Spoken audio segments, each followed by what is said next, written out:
GIT के online class में आप लोग का स्वागत है। और आज की क्लास में हम लोग सीखने वाले हैं कैसे जनरल एंट्री पास की जाती है और इसके लिए क्या स्टेप है। वो एक एक करके स्टेप बाय स्टेप जानेंगे, सीखेंगे और समझेंगे। अगला क्या है जी?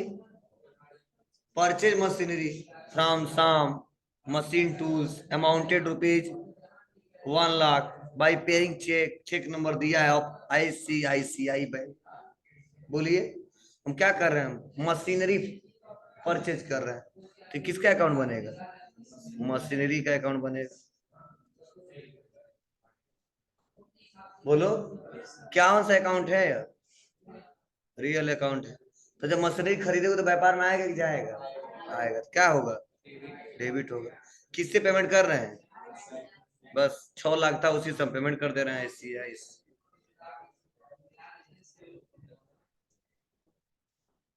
ठीक है, बस ये क्या होगा? क्रेडिट हो। चलो, अब ये जो चौथा नंबर, इसमें दो क्वेश्चन है। एक है purchase furniture from KPN furniture for ₹90,000 by paying cheque. Cheque number दिया है, किस बैंक का चेक दे रहे हैं ये भी पता है। तो क्या बनेगा फिर से? Furniture account debit to ICICI bank account. बस हमारा क्या है? क्या है? हम फर्नीचर खरीद रहे हैं, किससे? KPN फर्नीचर वाले से। कितने रुपए का? 90,000 पे कर दे रहे हैं, किससे? चेक से। तो हमारे बैंक में तो फर्क पड़ेगा, तो बैंक अकाउंट में। और साफ सब लिख दिया किससे हम कर रहे हैं। अभी तक क्वेश्चन तो नहीं लिखा था, अभी तक मैं लिख रहा है। एक और क्वेश्चन दिया PCC में, goods purchase from Lakshmi traders amounted ₹50,000। तो गुड्स परचेज कर रहे हैं किससे? लक्ष्मी ट्रेडर्स से। तो परचेज कर रहे हैं तो परचेज अकाउंट। नगद तो कर नहीं रहे हैं, तो किसका बनेगा? जी, लक्ष्मी ट्रेडर्स का। परचेज डेबिट होगा और लक्ष्मी ट्रेडर्स क्रेडिट।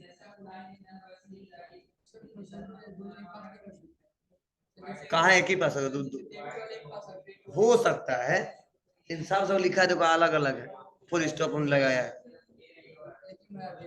कोई बात नहीं, वो भी एक क्यों लगाया है, सही किया वो। हाँ, समझ रहे हैं, समझे? तो आप एक ही मान के कर सकते हो, लेकिन ध्यान दो, का अकाउंट बनाओगे? एक फर्नीचर का, एक परचेज का, तो थोड़ा दिक्कत होगी, कई लोग कंफ्यूजन में आ जाएंगे। अगला क्या है? 7वां number, sold goods on cash amounted ₹5,000 to Ganesh enterprises. तो हम लोग नगद माल बेच रहे हैं, तो गणेश से कोई मतलब है ये नहीं है। क्या बनेगा? सेल्स का अकाउंट बनेगा। और किसका बनेगा? कैश का बनेगा। बोलो, कैश आ रहा है तो डेबिट हो जाएगा, सेल क्रेडिट हो जाएगा। क्यों क्रेडिट होगा? इनकम। बोलो।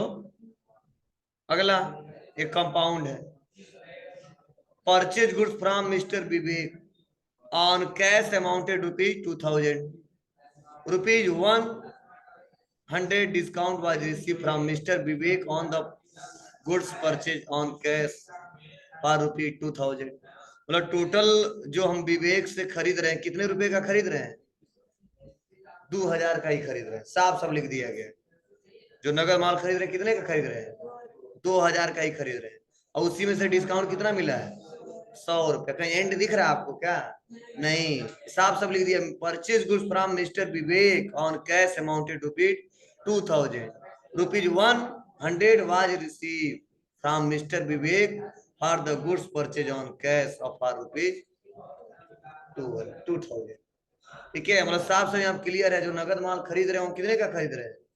2,000 का खरीद रहे हैं, उसी में से छूट कितना मिल जा रहा है? 100 रुपए का। तो परचेज दिखाएंगे कितने का? 2,000 का, डेबिट हो जाएगा। डिस्काउंट कितने का दिखाएंगे? 100 रुपए का, क्रेडिट हो जाएगा। कैश कितना दिए हैं? हाँ, नहीं, 100 रुपए, डेबिट हो जाएगा, नहीं क्रेडिट हो जाएगा, व्यापार से जा रहा।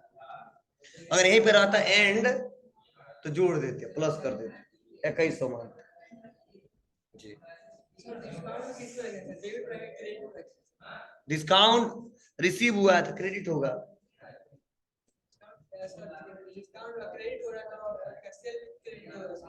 सेल कहां से आ गया? परचेज है, परचेज कर रहे हैं, सेल कहां से आएगा? परचेज अकाउंट डेबिट, कैश हमारा रियल अकाउंट है, और जब नगद माल खरीदे तो क्रेडिट हो जाएगा। हाँ तो नहीं तो, हाँ नहीं, इसका साफ सा मतलब है कि 2000 का हम खरीदे थे, ठीक है, किससे? विवेक से। लास्ट में देखो फिर से क्लियर नहीं कर दे रहा आपको, मतलब 2000 का नगद माल खरीदा हमने, लेकिन इसमें देखो साफ साफ बता दिया है कि 100 रुपीज क्या हुआ है? डिस्काउंट वाले रिसीव हुआ है, कहीं एंड रोड का जिक्र किया ही नहीं हमने, उसी में से। यहाँ क्वेश्चन नहीं दिख रहा है, purchase goods from mister Vivek on cash amount rupees 2000, rupees 100 discount वाले रिसीव, ठीक है। यही पे एंड रहता तो समझ आता है कि 2000 का ये कैश हमने दिया है और 100 रुपए का डिस्काउंट मिला है, 2100 जोड़ देते। परचेज का बनेगा, आप सेल का नहीं बनेगा। अभी कई सारे क्वेश्चन करेंगे तो क्लियर हो जाएगा आपको। हाँ हाँ, अलग।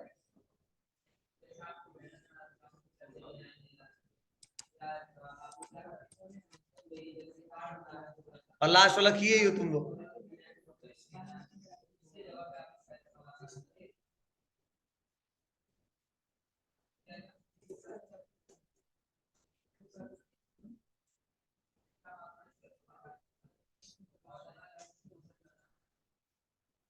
अगला क्वेश्चन ये भी किए हो गया आप लोग। Paid rupees 24,000 towards rent through cheque, क्या क्या बनेगा? रेंट का अकाउंट और ICICI बैंक अकाउंट। रेंट क्या होगा? डेबिट होगा। क्यों होगा? एसेट्स है, खर्चा है, और ICI देने वाला है तो क्या होगा? अगला ये क्वेश्चन मैक्सिमम लोग गलती बनाए हैं, उसको समझा दे रहे हैं।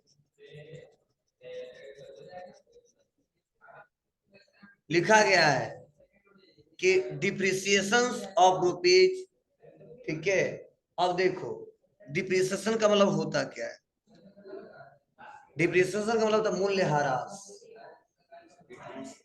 ठीक है। जैसे हम एक कंप्यूटर खरीदे, तो अगर आज हम 10,000 में खरीदे, इस साल के लास्ट में डिप्रिसिएशन चार्ज लग जाएगा कुछ परसेंट, मतलब मूल्य ह्रास हो जाएगा। कोई सामान खरीदते हैं तो उसका वैल्यू हर साल क्या होता है? घटता जाता है, ठीक है। तो इसे बोलते हैं डिप्रिसिएशन। जैसे सपोज हम बाइक खरीदे 1 लाख में, तो अगले साल क्या करेंगे? कहेंगे 1 ही लाख में? नहीं, हम बोलेंगे 1 लाख में खरीदा था, लेकिन उसमें डिप्रिसिएशन चार्ज लगेगा, मूल्य ह्रास बोलते हैं। हर साल क्या होता है? अमाउंट घटता जाता है, घटता जाता है। तो यही बोला गया है, डिप्रिसिएशन चार्ज हो रहा है कितने? 850 रुपए का ऑन मशीनरी। जो हम मशीनरी खरीदे थे, पता नहीं 10 लाख में खरीदे थे या 20 लाख में खरीदे थे, उसमें 850 रुपए का मूल्य ह्रास हो रहा है। अगर 1 लाख में खरीदा था तो 850 रुपए घट रहा है, ठीक है। तो ये हमारा एक प्रकार का क्या हो जाएगा? हमारे व्यापार में इस एसेट्स में क्या हो रहा है? नुकसान हो रहा है। और हमने बताया था जितने लॉसेस और एक्सपेंस हो तो क्या करेंगे? डेबिट। और मशीनरी इस बार बढ़ नहीं रहा है, मशीनरी क्या है? एसेट्स है। तो जब मशीनरी आता है मतलब बढ़ता है तो डेबिट करते हैं, और जब जाता है घटता है तो क्रेडिट करते हैं।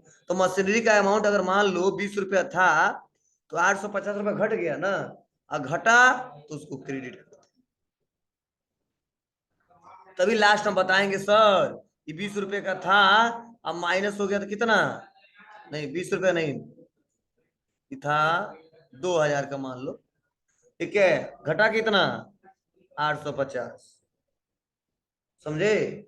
तो यह बताना है कितना लॉस हुआ है तो माइनस करके बता दे। वो कैसे पता चलेगा? वो जब तक डिप्रिसिएशन लगाएंगे नहीं तो पता चलेगा ही। इसी बोलते डिप्रिसिएशन और मूल्य ह्रास। जैसे मान लो स्मार्टफोन खरीदे 12,000 का, साल भर के बाद उतना ही बेचेंगे? नहीं, उस पर डिप्रिसिएशन चार्ज लगाना पड़ेगा। भले उस फोन का रेट हो गया 20,000, वो मतलब नहीं, रियल अमाउंट आपको बताना पड़ेगा उस समय कितना का था।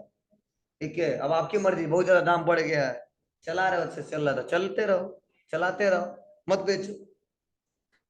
ठीक है, ऐसे जानते दिक्कत क्या होगी डिप्रेशन से चार्ज नहीं लगेगा तो? दिक्कत यह होगी कि हम देख रहे हैं हमारे पास संपत्ति 1 लाख का है और हम ध्यान नहीं दी, अब 5 साल के बाद पता चला ये तो 10,000 का है। आपको ये कैसे? हर साल घटता जाएगा उसका वैल्यू, घटता जाएगा, घटता जाएगा, और आपने डिप्रेशन चार्ज लगाया नहीं। जब आप लगाओगे नहीं तो एक ही बार क्या हो जाएगा, हार्ट अटैक आ जाएगा कि बाबू 1 लाख का 10,000 में कैसे हो गया। और वो हर साल लगाओगे तो पता चलेगा हाँ 1 लाख का था, अब इसका वैल्यू 90,000 हो गया है, इस बार 80,000 हो गया है, इस बार 60,000 हो गया है। तो हमको हर साल ना झटका लगेगा धीरे धीरे, तो दिक्कत नहीं होगी, एक ही बार लगे तो दिक्कत हो जाएगी। ठीक है, इसीलिए जितने व्यापार में एसेट्स होते हैं हर साल डिप्रिसिएशन चार्ज करना पड़ता है। और हर एक बिजनेसमैन में पता नहीं कितने मशीनरी टूल्स रहते हैं, उसका वैल्यू हमेशा घटाना पड़ता है। हाँ, जमीन वाला मत लेके चले जाना, एसेट्स। ठीक है, आज है 1 लाख का, कल हो जाएगा 4 लाख, ठीक है, अलग बात है। ठीक है, वो बढ़ेगा। तो बिल्डिंग की बात हम नहीं कर रहे हैं, मतलब बिल्डिंग जो है, मतलब जो हम लोग टूल जिसका इस्तेमाल हम लोग ज्यादा करते हैं, वो उसका रेट हमेशा बढ़ता जाता है, घटता जाता है, डिप्रिसिएशन चार्ज लगता है। ठीक है, बोलो, कोई दिक्कत तो नहीं है ना?